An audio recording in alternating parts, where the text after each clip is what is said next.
Essa missão é ser referência. Essa missão é influenciar. Essa missão é ter uma voz no meio de uma geração. E é interessante que a primeira característica que a palavra de Deus coloca para nós, é que a gente precisa ser um exemplo na palavra. E se você perceber, provavelmente é o jeito mais fácil da gente pecar, é pelas coisas que a gente fala, o que a gente fala, quando a gente fala, como a gente fala. E a Bíblia tem muitos comandos sobre a palavra.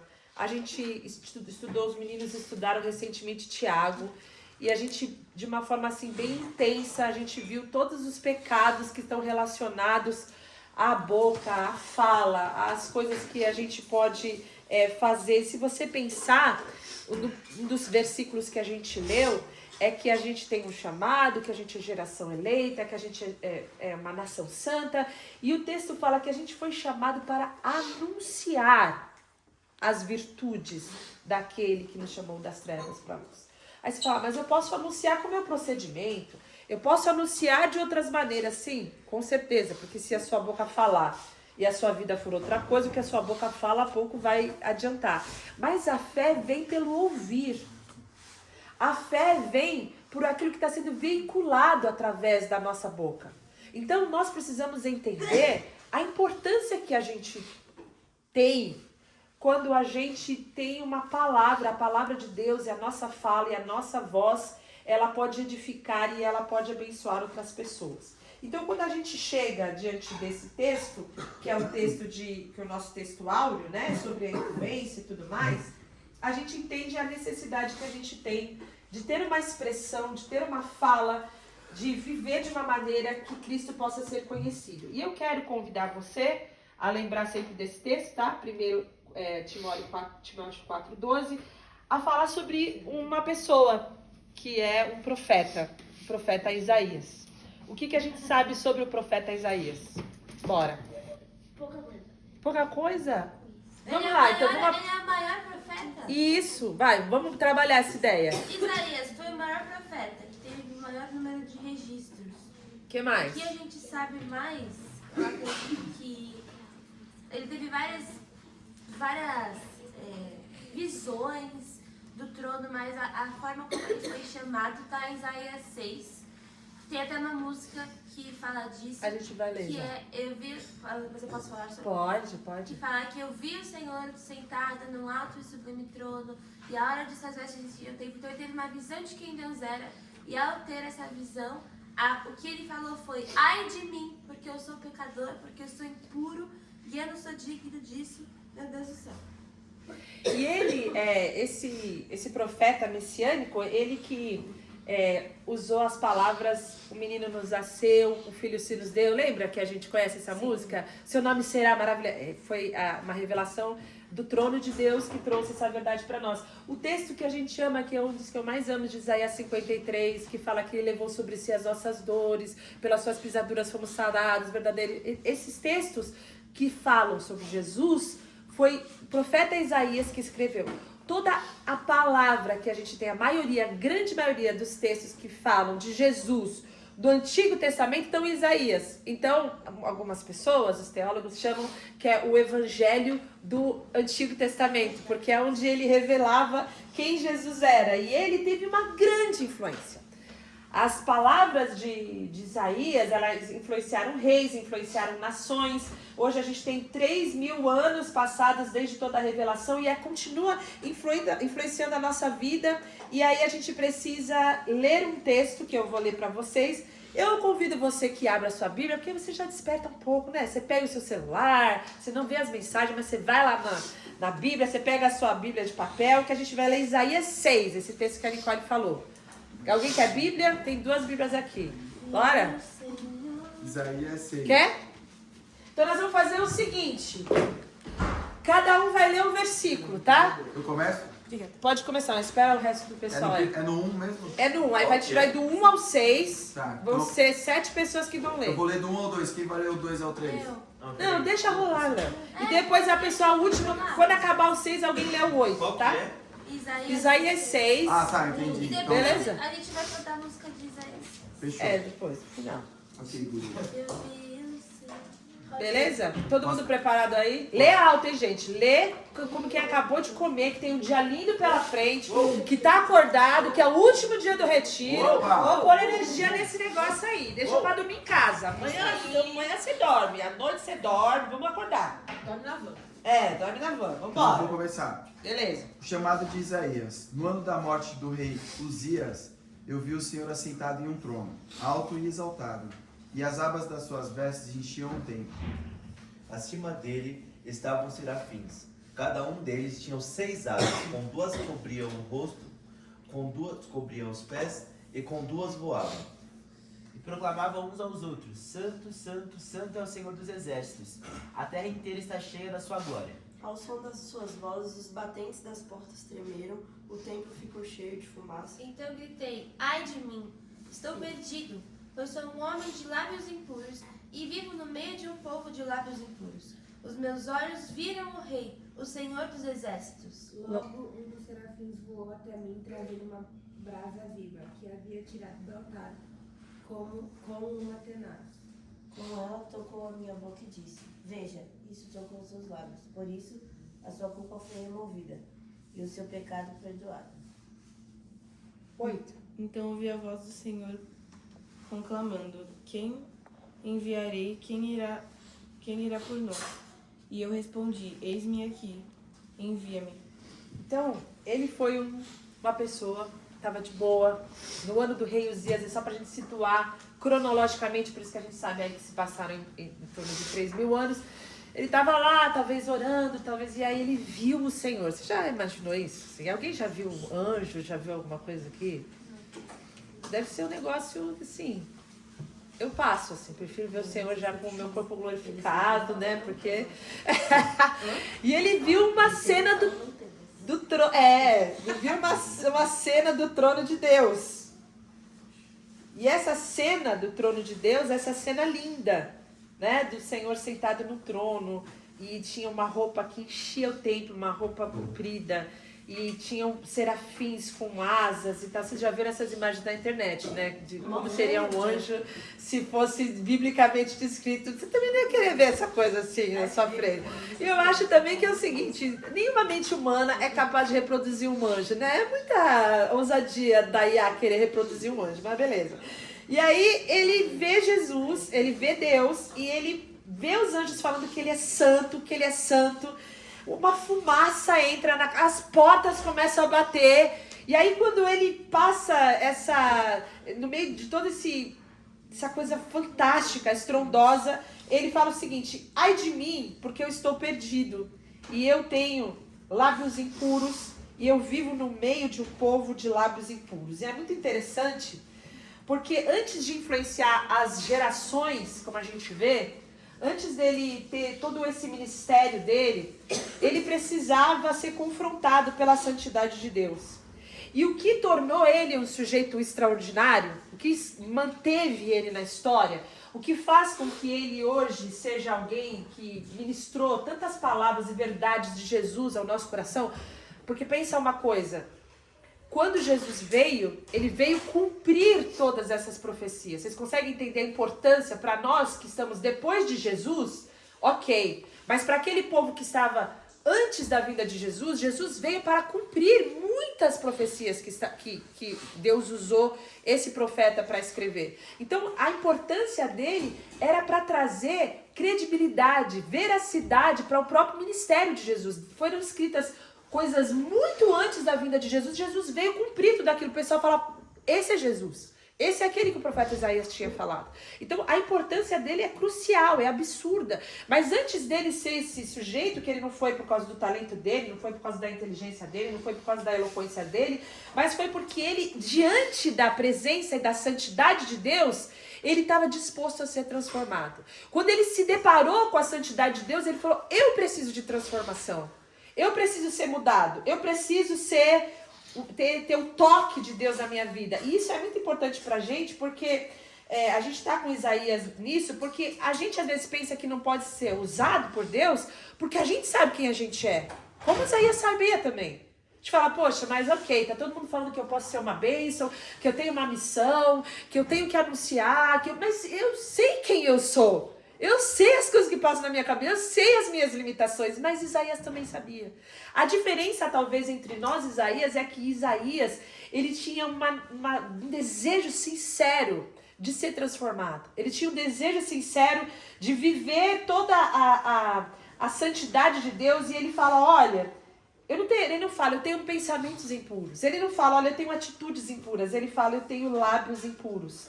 Por que ele fala que ele tem lábios impuros? Porque a boca é uma das maiores revelações da palavra de Deus, do que está no nosso coração.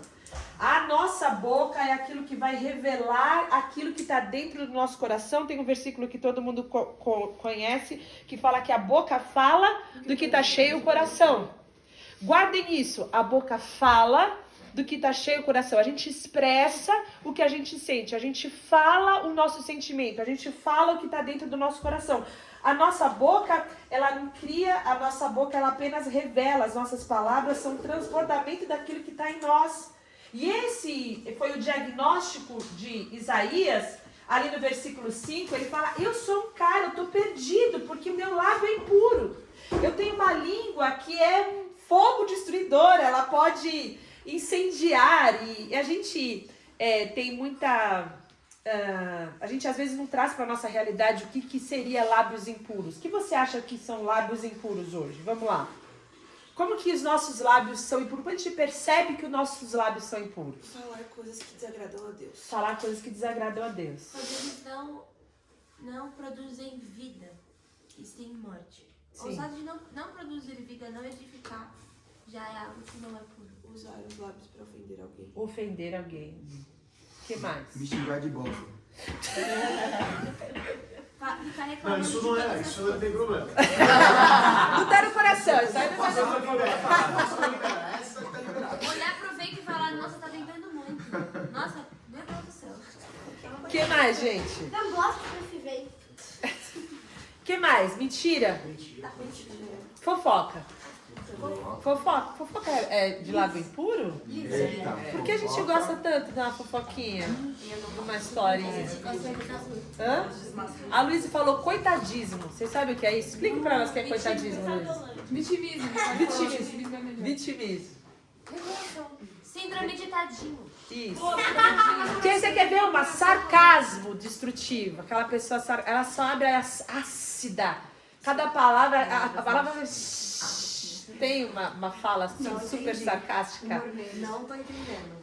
Palavras de ódio. Humilhações, que é mais dentro do que a Naná falou. Indiretas. Indiretinha.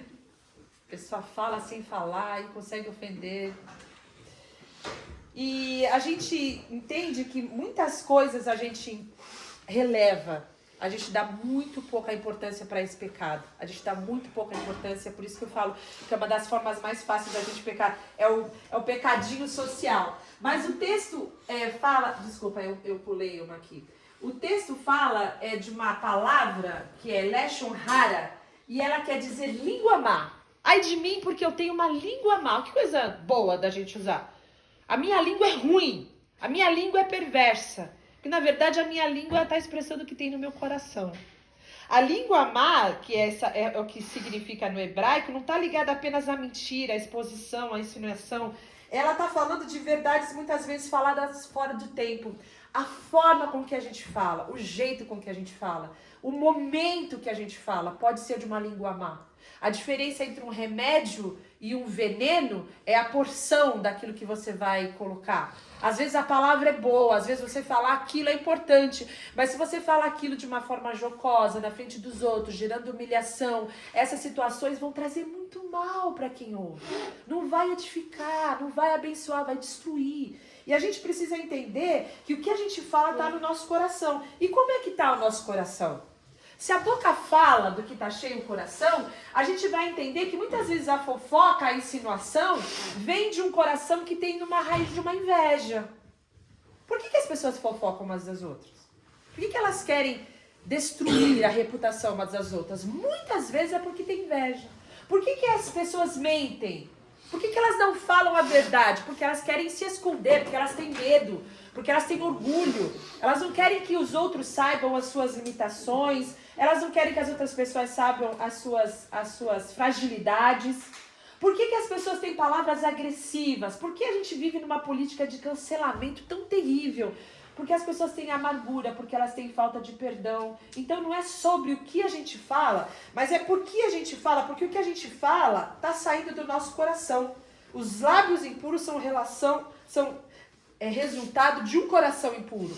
E se a gente quer ter um lábio puro, de novo a gente vai voltar para o mesmo lugar, que a gente precisa ter o nosso coração tratado, o nosso coração santificado por Deus. Então a gente precisa perguntar para nós fazemos o nosso checklist, como as nossas palavras têm influenciado as pessoas ao nosso redor. Será que a gente tem sido instrumento de bênção? Será que a gente tem sido instrumento de edificação na vida das pessoas? Quando eu abro a boca, eu encorajo as pessoas. Quando eu abro a boca, eu desanimo as pessoas. Porque tem um texto, vamos abrir, Provérbios 6, versículo de 16 a 19. Que assim vocês, cada um lê um, beleza? Provérbios, tem provérbios na sua Bíblia. 6. Provérbios. Tá perto de Salmos.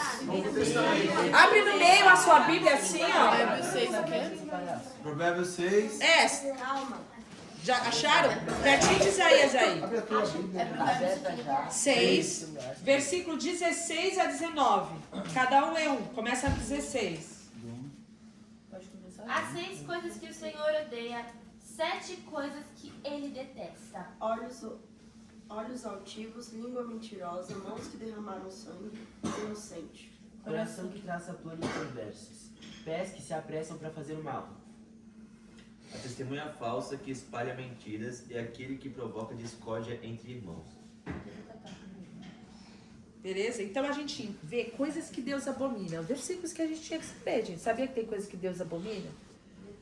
Você tem que notar, e essas coisas são importantes. E entre elas tem a língua mentirosa e essa testemunha falsa que profere. O que semeia contenda entre os irmãos também, provavelmente ele usou de algumas artimanhas faladas aí para fazer esse negócio. E a gente precisa entender que muitas vezes a nossa boca está sendo usada para fazer algo que Deus abomina. E nós precisamos cuidar disso se a gente quer fazer a vontade de Deus. Provérbios, ainda no 16, 20, fala que o homem perverso espalha contendas e o difamador separa os maiores amigos. E o que a gente ama é de Efésios 4, 29, fala: não saia da vossa boca nenhuma palavra torpe, e sim unicamente aquela que foi para promover a alimentação, a edificação. Não saia a palavra ruim, mas apenas a palavra boa, que vai ajudar os outros. E o que, então, Isaías, nosso personagem de hoje, faz? Ele fala para Deus o seguinte: eu tenho um coração impuro, eu tenho um lábio impuro, eu não tenho como. Eu quero até servir, eu quero ser útil, mas eu sou um perdido por causa da minha boca.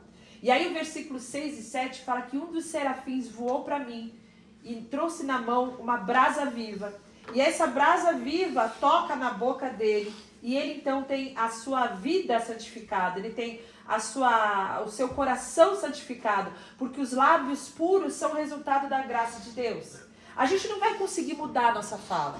A gente não vai conseguir, no nosso esforço, adequar o nosso comportamento a um padrão de Deus. Não, isso é fruto de um arrependimento. É fruto de uma ação de Deus. A gente tentar mudar a fala sem mudar o coração não vai adiantar nada. Porque Deus não quer usar apenas a nossa boca. Ele quer usar toda a nossa vida. Ele quer transformar o nosso coração. Então, o nosso coração está cheio de ressentimento. O nosso coração está cheio de inveja. O nosso coração está cheio de impureza e de orgulho. E Deus vem e nos toca. E aí o texto depois do Isaías 8 vai dizer: então eu ouvi o Senhor. Então eu ouvi o Senhor. Quando eu cheguei diante de Deus, eu vi a presença gloriosa de Deus. E eu falei: ai de mim, porque eu tenho lábios impuros. Então o anjo veio e ele purificou o meu lábio. Aí então eu ouvi o Senhor. Existe uma cronologia para que a gente possa, uma ordem do céu, para que a gente possa responder a esse chamado que nós temos falado ao longo desse tempo. E essa ordem do céu é: eu vejo Deus, eu reconheço o meu pecado, eu sou purificado, porque a gente não se purifica sozinho. Ninguém se autopurifica, ninguém é autolimpante, não tem crente autolimpante. Tem alguém que recebe uma ação de Deus a partir do reconhecimento do seu pecado e Deus nos purifica. E a partir dessa purificação, então ele respondeu o chamado, porque ele fala o seguinte, olha, você pode me enviar, eu estou aqui. Agora, santificado, purificado, com o toque que veio do altar, eu posso responder o chamado e ele fala, eis-me aqui. Então, antes da gente querer o palco, antes da gente querer a ação, antes da gente querer ser uma referência, a gente precisa de uma transformação que vem do altar. E essa é a nossa aplicação para o nosso coração. Hoje a gente vive numa cultura do cancelamento, através não só daquilo que a gente fala, mas principalmente das coisas que a gente vê. A gente tem muito mais facilidade de olhar o que é ruim, o que é mal nas pessoas, do que reconhecer as virtudes das pessoas. Você vai perceber que dificilmente você está numa roda onde as pessoas estão elevando as qualidades umas das outras. É mais fácil uma roda que fala mal dos outros é muito mais legal. É muito mais legal você sentar numa roda que tá todo mundo tacando pau do que tá elogiando. Por quê? Porque o nosso coração é impuro. Porque nós somos validados. A gente se sente melhor quando a gente está falando de gente pior que a gente. É uma necessidade de sermos aprovados a partir da desaprovação de outras pessoas. Então, nessa cultura, a gente expõe publicamente o erro das pessoas, a gente humilha as pessoas, a gente vai definindo as pessoas pelos erros que elas cometem, e o objetivo é descartar pessoas. Essa pessoa aqui tá abaixo da gente, ela não serve para ser um de nós, porque ela errou, porque ela tem vários erros, porque ela tem várias situações que fazem com que ela não seja digna de andar conosco, mas isso não é o padrão do reino. O método que a gente conhece do reino de Deus, ele trata com graça, com misericórdia. O erro que a gente praticou não nos define, a gente não carrega os nossos pecados como se fosse um rótulo, mas a gente sempre tem a possibilidade de um recomeço. Porque Jesus, ele nos restaura, Jesus nos cura, Jesus nos dá nova chance. Mas por que nós não fazemos isso com as pessoas? Por que nós definimos as pessoas pelos erros que elas cometem? Por que nós gostamos de falar para os outros sobre os erros das pessoas e humilhar e expor as pessoas? Isso não é fruto de um coração puro. Isso é fruto de um coração que está comprometido muitas vezes com inveja, com ressentimento, com amargura, com falta de perdão. A gente conta histórias antigas que já foram perdoadas, que não tem a menor necessidade de ser levantada só para desmerecer, só para diminuir uma pessoa. E isso não é o padrão de Deus. Quando a gente olha o padrão de Deus, a gente vê que Pedro, como o pastor Leandro ministrou para nós, ele foi restaurado. O que ele fez? Várias. Ele fez várias. Se você não sabe o que Pedro fez, ele fez várias. Mas a pior delas foi ter negado Jesus. E depois disso, ele falou, apacenta minhas ovelhas. Ele foi restaurado. E cheio do Espírito Santo, ele se tornou em outra pessoa completamente diferente. João Marcos, você sabe a história de João Marcos? Quem sabe a história de João Marcos? Conta pra nós. Ele andava com o Paulo e o amigo dele. Só que aí ele abandonou a missão porque o parente dele ficou doente. Isso, caiu aí, fora. Por causa disso, o Paulo se separou do amigo dele. Porque... Sim, Barnabé, né? Barnabé, porque o Barnabé queria deixar o João Paulo voltar, mesmo tendo fora da missão. E ele voltou depois, no final. Mesmo debaixo Paulo não queria muito, estava meio indignado ali, mas ele voltou, ele foi restaurado. Ele recebeu uma nova chance. A gente não gosta de ninguém que abandone a missão no meio. A gente fica bravo também. Mas o que Deus faz? Deus restaura. Deus restaura. A gente risca. Esse sujeito aqui não, porque esse aqui não dá. Ele abandonou, deixou a gente na situação. E quem mais? Zaqueu. Quem sabe a história de Zaqueu? Conta pra nós, Caio. Era um cobrador de impostos, todo mundo odiava ele. Aí ele subiu, ele também era baixinho. Aí ele subiu numa árvore. Jesus estava passando, ele subiu numa árvore. Aí Jesus foi lá, chamou ele, Jesus entrou na casa dele. Ele se reconciliou no dia. Ele falou que se ele roubou de alguém, ele ia devolver 4 vezes mais. Daí ele virou uma pessoa muito boa. Sim. Quem seria hoje o Zaqueu? Vorcaro? Já pensou? O Vorcaro não é cristão, né? Um desses aí, gente, porque era tipo odiado. Ele era o quê? O cara era o cara da época, entendeu? Trump, olha lá. Mas é isso. A gente tá com tarifa em 80% do Brasil. Pode ser o Trump, faz mais sentido. Eles vão ver 4 vezes mais. Já pensou chefiar rico? Se a tarifa é o taxade, então. Pô. Então. Agora você pensa. É o taxade. Aí Aí, que a gente... ser mais barato, ser mais E o que Jesus ia fazer? Jesus ia mandar pro inferno esse cara? Não. Aí é que tá. Não é sobre a maldade, não é sobre a taxa, não é sobre o roubo, não é sobre o rombo, não é sobre a nossa impureza, não é sobre aquilo que a gente faz, é sobre o poder de Deus que é suficiente para restaurar. E nós precisamos olhar as pessoas sob a lente do Evangelho. A gente precisa que o nosso coração esteja purificado, porque quando a gente fala mal, quando a gente desmerece, quando a gente cancela alguém, é porque a gente não entendeu o espírito do Evangelho, que é de restauração, que nunca descarta, que nunca normaliza o pecado. Então nós estamos diante de um momento onde nós precisamos ser exemplo na palavra. E eu vou falar muito rapidamente em 4 formas que a gente pode ser um exemplo na palavra. Alguém lê para mim Efésios 4:29, que eu só falei, mas eu não li, para a gente poder, todo mundo conhecer esse texto. Efésios 4:29. Nenhuma palavra torpe saia da boca de vocês, mas apenas a que for útil para edificar os outros, conforme a necessidade, para que conceda graça aos que a ouvem. Então a primeira coisa que eu queria falar aqui é sobre a gente ter palavras que encorajam, palavras que abençoam. Provérbios fala muito sobre a língua. Se você tem essa dificuldade, você pode ler Provérbios. Fala, a morte e a vida estão no poder da língua. O que bem a utiliza, come do seu fruto. A morte e a vida estão no poder da sua língua. Quando você vai falar com alguém, você pode abençoar, você pode encorajar, ou você pode destruir. Eu não sei quantas vezes você foi tão ferido, tão machucado pela fala de alguém, que você preferia ter tomado um soco na boca do estômago do que ter ouvido as coisas que você ouviu. Ia passar mais rápido do que as palavras, porque elas ferem, elas machucam, elas muitas vezes nos rotulam. Então nós precisamos ter palavras que encorajam, palavras que defendem. A gente precisa aprender a defender as pessoas que a gente ama.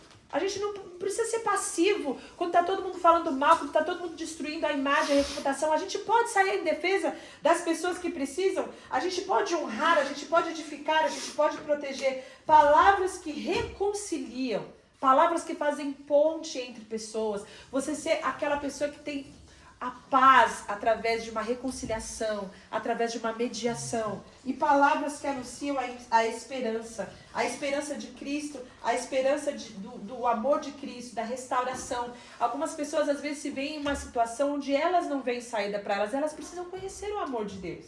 Quando a gente entende isso, a gente precisa perguntar para nós, será que a minha boca tem sido uma boca que profere palavras que encorajam?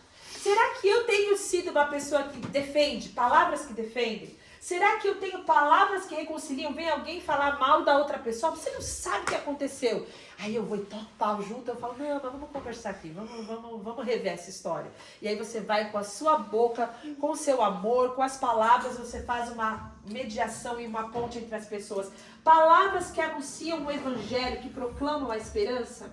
Ou será que a minha vida está uma vida de lábios impuros? Será que a gente está olhando para a grandeza de Deus e a gente ainda está gritando, ai de mim? Você elogiou quantas pessoas essa semana e quantas pessoas você criticou?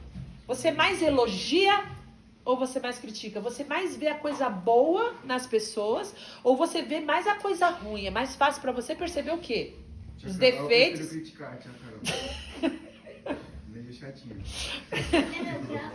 Ô, tia Carol, quem foi que chamou esse cara aí? Onde saiu essa peça? As palavras edificam, as palavras abençoam. Quantas pessoas você já criticou essa semana? Nossa. Por quantas pessoas você orou? Vocês ganharam um plus aqui. Ontem vocês oraram por algumas pessoas aqui. Mas eu vou perguntar de novo semana que vem, beleza? Por quantas pessoas vocês oraram essa semana? Semana que vem a gente confirma, a gente confere isso daí de novo. Quando alguém abrir o seu WhatsApp, ela vai ver o que mais lá? Palavras de edificação? E se não tiver WhatsApp? Aí vai, deixa eu ver, suas conversas. Você mais vai ter falado coisas boas ou vai ter mais feito críticas vai ter mais falado coisas que são destrutivas. Será que as suas redes sociais refletem Cristo? Que você revela Cristo ou você só revela suas opiniões? Não. É minha rede social. Eu vou fazer um perfil de crente agora. Vou fazer um perfil que vai anunciar. Ou você, através da sua vida, através da sua conduta, através do seu comportamento, do seu procedimento, do seu amor, através da sua fé, você tem revelado Cristo. E também através das suas palavras, não as faladas, mas as escritas. E quem conversa com você, sai mais ferido ou sai mais curado? É isso, irmãos. Eu acho que nesse momento da nossa vida, a gente precisa entender que a gente foi chamado para ser um exemplo na palavra. A gente tem muitas conjecturas sobre a mentira ser normal.